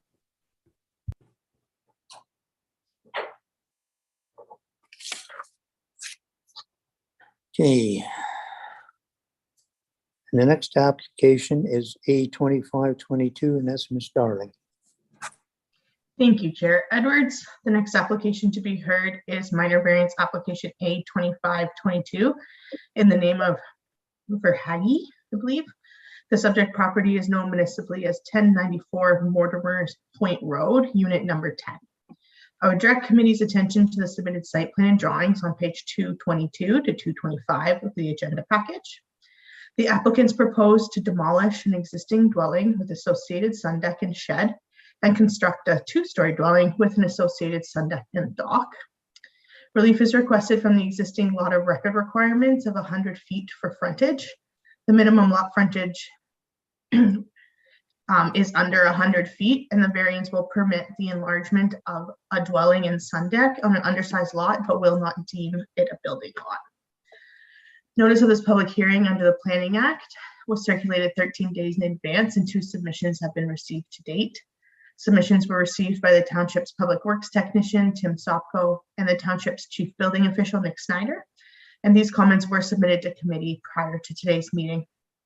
Staff have prepared a detailed report for committee's consideration and have recommended that this application be approved, subject to the recommended condition. Staff have no further comments at this time and are happy to answer any questions from committee. Thank you. Thank you very much, Ms. Darling. Is the applicant or applicant's agent here wishing to speak on this? Okay, bring them in, please.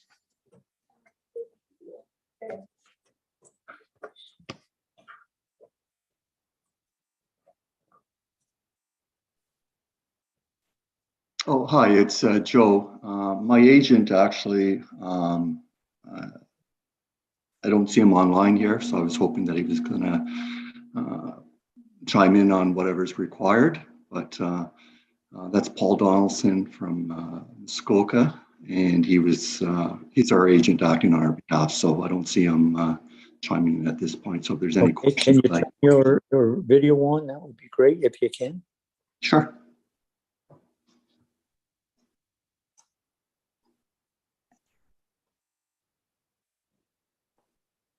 Okay. Yeah, so. Okay, go ahead.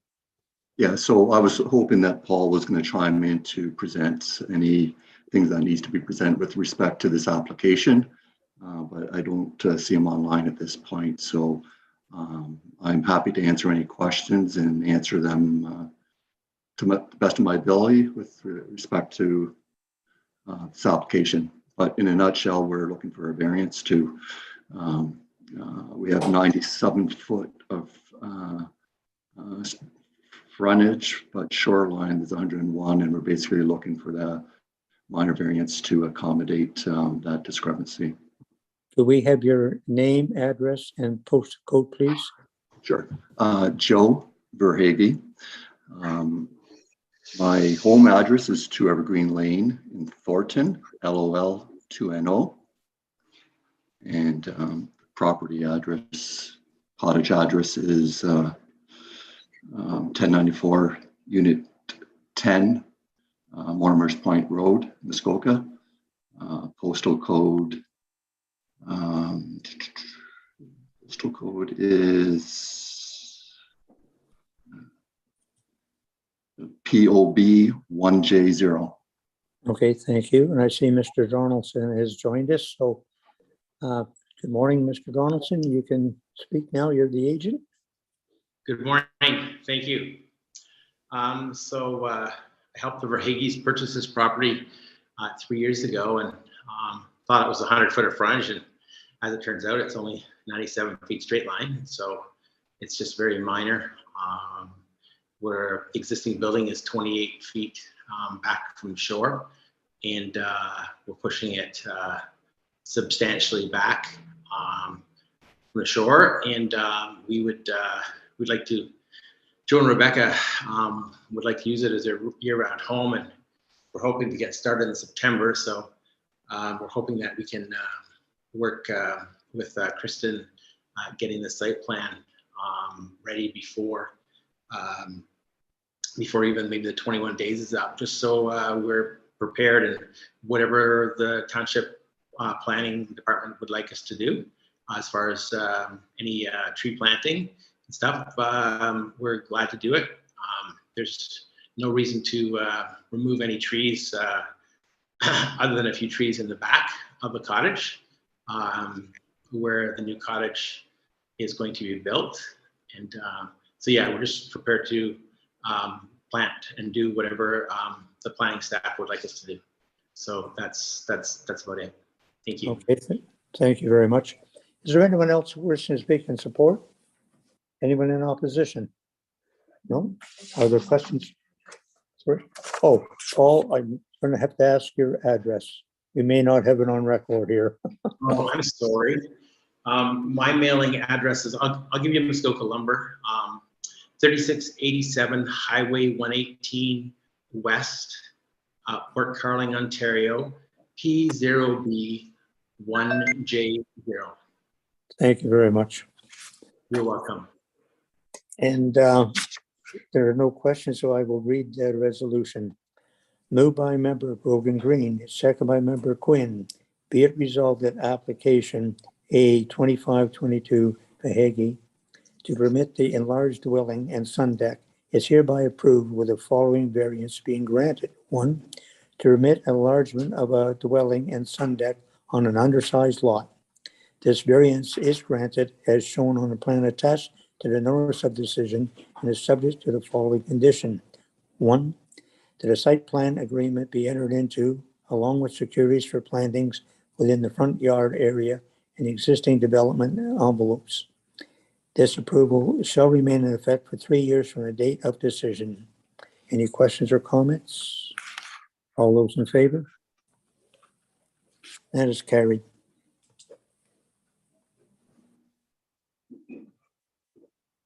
Thank you very much.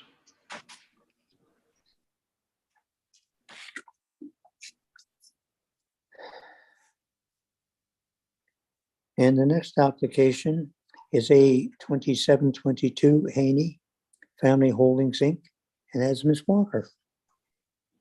Thank you, Chair Edwards. The next application to be heard is minor variance application A-27/22 and the name of Haney Family Holdings. The subject property is known municipally as 1152 Bradley Road, Unit 5. I would direct committee's attention to the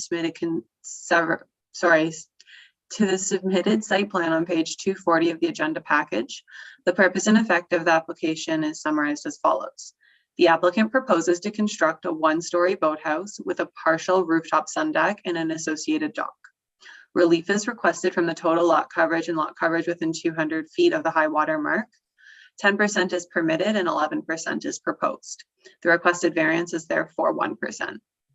Notice of this public hearing was circulated 14 days in advance of today's meeting in accordance with the Planning Act, and 9 comments have been received to date. Comments have been received from Tim Sopko, the Township's Public Works Technician, Nick Snyder, the Township's Chief Building Official. These comments were both circulated to committee prior to today's meeting and can be read in full at the request of committee. After comments were circulated, 7 letters of support were received from Lisa and Trent Henry, owners of 1152 Bradley Road, Unit 3, Marg and Greg Irwin, owners of 1152 Bradley Road, Unit 13, Dave Pearson, owner of 1150 Bradley Road, Unit 22, Charles Coleman, owner of 1152 Bradley Road, Unit 23, Pamela Cormer and Paul Cormer, owners of 1152 Bradley Road, Unit 27, Marla Pinsler and Ralph Pinsler, owners of 1152 Bradley Road, Unit 29, and the owners of 1152 Bradley Road, Unit 17 have also submitted a letter of support. However, I'm unable to make out the names on the submission. The submissions are summarized as follows. We do not have an objection to the proposal as submitted by the Haney Family Holdings, 1152 Bradley Road, Unit 5, as it relates to the following relief: to allow an additional 1% coverage within 200 feet from the shoreline totaling 283 square feet. Any of the above submissions can be read in full at the request of committee. Staff have prepared a detailed report for committee's consideration and have no objection, subject to the recommended condition. If committee is considering approval, staff recommend the following: that a satisfactory site plan agreement be entered into, along with securities for the revegetation of the shoreline buffer and the installation of sediment fencing to the satisfaction of the township. Staff have no further comments at this time, but I'm happy to answer any questions from committee. Thank you. Thank you very much, Ms. Walker. And I guess it's the agent that's speaking on this. Yes. Go ahead, Mr. Donaldson. Good morning, Sean Donaldson, 3687 Highway 118 West, Port Carling, Ontario, P0B1J0. I don't have a whole lot to say. This is a fairly straightforward request, in my opinion. I believe it's minor in nature. We're asking for a total of 282 square feet of relief to go towards uninhabitable space in just a single slip boathouse. The property owners are just looking for some marine storage, tuck some stuff away. Their cottage is currently under construction. And as you can see in the staff report, the staff did a good job at highlighting the photos of the property and what is taking place there now. And as you can see in those photos, actually, there's quite a large vegetative buffer. You can hardly even see the cottage that's currently under construction, despite the fact that it's all spruce and it's all yellow wood. So it would stand out typically quite a lot, but there's so much vegetative buffer that it actually is fairly hard to see. And the property owner's plan is to be putting on like a dark black siding and some brown, dark brown. So it's going to be fairly hard to see, even with the vegetative buffer that is currently there, as outlined in those photos. In front of the cottage, it's fairly open right now, but that's only for construction access. So in the staff report, staff has asked that the property would be put under site plan control. And I would ask that committee would relieve us from that and not put us under site plan control, as I don't think it's totally necessary for this property. Site plans have been taking upwards of 3 to 4 months lately. And as everybody knows, time is always of the essence. If we don't get site plan control or an agreement done until November or December, then we're going to be fighting weather. And as everybody knows, that slows projects down and increases costs. So of course, Hene Family Holdings is totally planning on vegetating that shoreline. But to enter an agreement like this, it could take 3 to 4 months. And we are hoping that you will, allow us the relief to not have to go under a site plan agreement. So Duncan is here as well. If he wants to chime in, he can. But otherwise, I'm here for any questions. Happy to answer anything you'd like. And Duncan is the property owner, so if you'd like to speak, feel free, Duncan. Okay, thank you. Mr. Duncan, go ahead. Thank you, Chair Edwards and members of the committee. I'm Duncan Hannay. I'm resident at 1152 Bradley Road, number 19 in Gravenhurst, Ontario, P1P1R2. My wife and I are building at the subject property number 5, as Sean had indicated. It's on the same lane as our existing cottage. And we're building this cottage for personal use and enjoyment of our growing family. It'll also serve as our year-round year-round home rather. We've enjoyed cottage life on this very shoreline for the last 22 years, and my family's been cottaging on Walker's Point since 1960. I should point out that Hannay Family Holdings is just a bare trust for estate planning purposes. It's not a business. We're not building as a business. This is our own for our own personal use and envision for the future, if you will. We're very committed, as Sean indicated, to building the right way and preserving the shoreline and all shoreline vegetation, as you can see from the photos. We've preserved all of the trees along the shoreline. In fact, that open space in front of the existing build was where the existing cottage was demolished. So we didn't take any trees down in front of the cottage per se. And as Sean says, we're looking to build it and finish the cottage in a way that it will blend naturally with the landscape.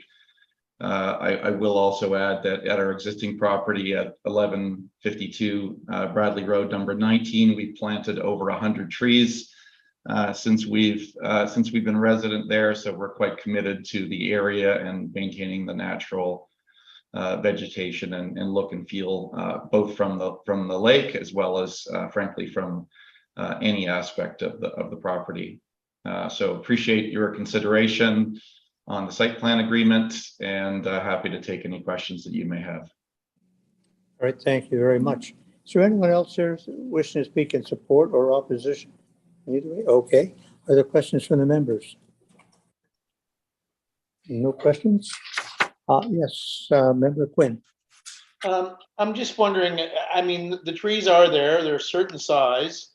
With the tree cutting bylaw, would they not be, can we not find some comfort in not having a site plan approval in this case? But that's to the staff. Okay, would staff like to answer that? Yes, Ms. Walker? Great, through you, Chair Edwards. In this case, staff recognizes that there is a shoreline buffer across the entire shoreline. However, it is quite narrow and our official plan policies speak to achieving a 50-foot buffer where possible. So through the redevelopment process, it's staff's opinion it would be appropriate for additional plantings in the front yard, as well as the addition of sediment fencing through the construction process. Okay, thank you very much. Sorry, Mr. Donaldson, it's gone to committee now. So I can't let you talk. Yes, Member Green. Am I muted? No, you're fine. Okay, good. So this is more of a comment, but everybody always says that they intend on planting. Why? And that there's a lag in terms of waiting for site plans to be reviewed and an agreement made. Why do people not just hire a landscape architect and show what they're going to do? And then somehow you put it on title, maybe that it gets done, or the closing of a building permit is conditional on it being done, because otherwise how will we know that it actually happens? And that is why in every case we support the planning department in its decision to have a site plan agreement. Okay, I think Mr. Sharp would like to answer that in just a second. I'll have to.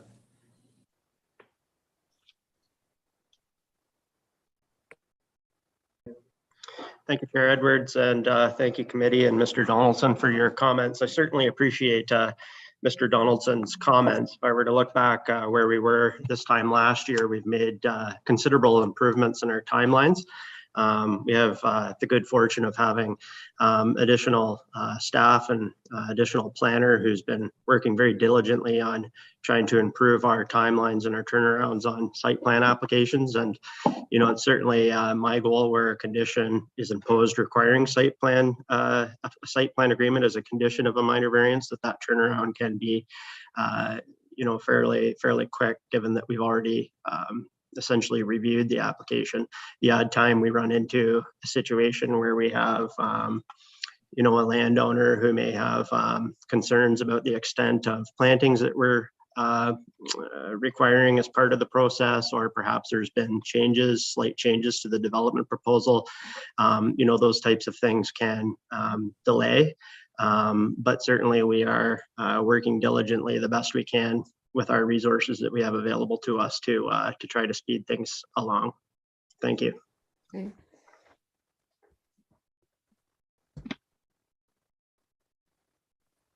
Thank you very much, Mr. Sharp. So I'm asking the committee, would you like this left in? I think and that. Would you like site plan left in?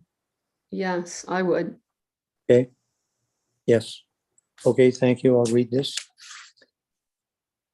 Moved by member Grogan Green, second by member Quinn.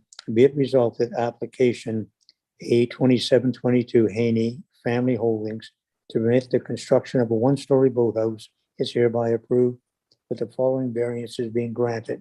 One, to permit a lot coverage of 3,104 square feet, or 11% of the area of the entire lot. And two, to permit a lot coverage of 3,104 square feet, or 11% of the area within 200 feet of the high water mark.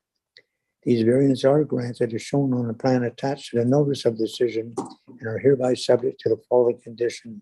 One, that a satisfactory site plan be entered into along with securities for revegetation of the shoreline buffer and the installation of sediment fencing to the satisfaction of the township.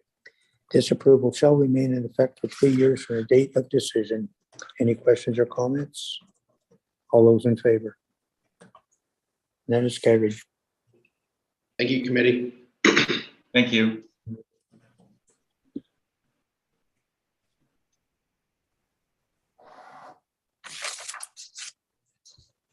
And the last application is A5022 Wicks and Goldstein. And that's Ms. Crowder. Thank you and good morning, Chair Edwards and members of committee. The next application to be heard is minor variance application A5022 in the name of Wicks and Goldstein. The subject lands are known municipally as 8 Island M8, otherwise known as 8 Battle Park Island. I would direct committee's attention to the submitted site plan on page 259 of the agenda package. The purpose and effect of the application is as follows: to permit the construction of a 2-story boathouse on a property with 298 feet of frontage. Notice of this public hearing under the Planning Act was circulated 19 days in advance of this meeting, and 2 submissions have been received to date. Comments have been received from Nick Snyder, the Township Chief Building Official, and Tim Sopko, the Township's Public Works Technician, stating that they have no objection to the application. Staff have prepared a detailed report for committee's consideration and have no objection. Staff have no further comments at this time and are happy to answer any questions from committee. Thanks. Thank you very much, Ms. Crowder. Is the applicant or applicant's agent here wishing to speak on this? Okay. And we have Mr. Allen. Good morning, Chair Edwards. Good morning, members of committee and staff. I'd like to thank, maybe some more formalities. My name is Ryan Allen. I'm assisting Monica Goldstein and Randy Wicks with their variance application today. Phone number, address 104 Kimberley Ave, Bracebridge, Ontario, P1L1Z8. I do have a brief presentation that I would like to quickly move through. In particular, there are some site plans that I think could be fairly helpful. This application is on, the lot is on Bala Park Island, unit number 8. Next slide, please. It's a large lot that's on the north side of Bala Park Island. Next slide, please. As was mentioned, the variance that's in front of committee today is to effectively recognize the lot as having 300 feet of frontage to allow a 2-story boathouse. There was a 2-story boathouse that was previously approved on this lot through variance in 2010. Next slide, please. This is the site plan from the 2010 variance showing the 2-story boathouse located towards the center of the lot. Next slide. Subsequently, a site plan agreement was approved a year later for the boathouse, which you see, as well as the cottage that is shifted to the east or the south. Next slide, please. There was then a further amending site plan agreement that relocated the cottage towards the center of the lot. However, you'll also notice the cottage is directly behind the boathouse. Next slide, please. So the site plan that's attached to this variance shifts the boathouse farther to the south or to the east to allow a more unobstructed view from the dwelling. The lot itself is 1.5 feet deficient in frontage for a 300-foot requirement, and that's based on the straight line measurement. And the proposed boathouse is actually smaller on this plan than was shown on previous plans. It'd be my professional opinion that the variance in front of the committee meets the 4 tests, including being minor. I'd be happy to answer any questions you have.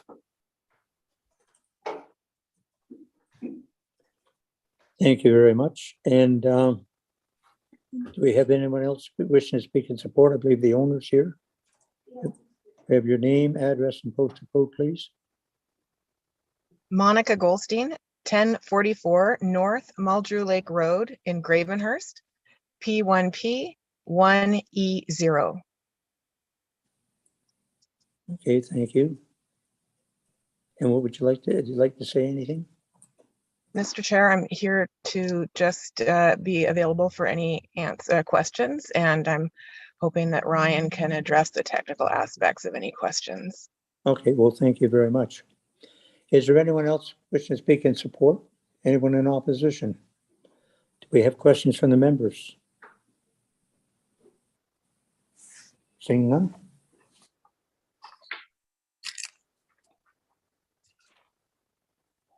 Moved by member Quinn, second by member Groveman Green. Be it resolved that application A 5022 Wicks and Goldstein to permit the construction of a 2-story boathouse is hereby approved with the following variance being granted.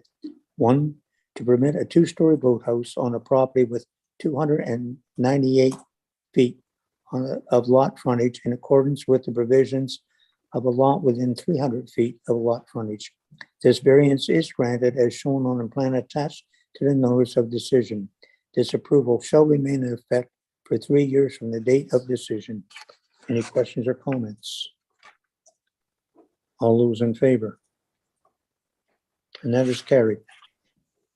Thank you, committee. Have a good day. Okay, thank you.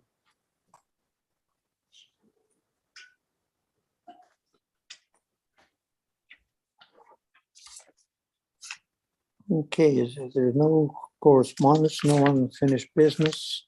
Is there anything else you'd like to say, Mr. Sharp, or can we conclude? Okay.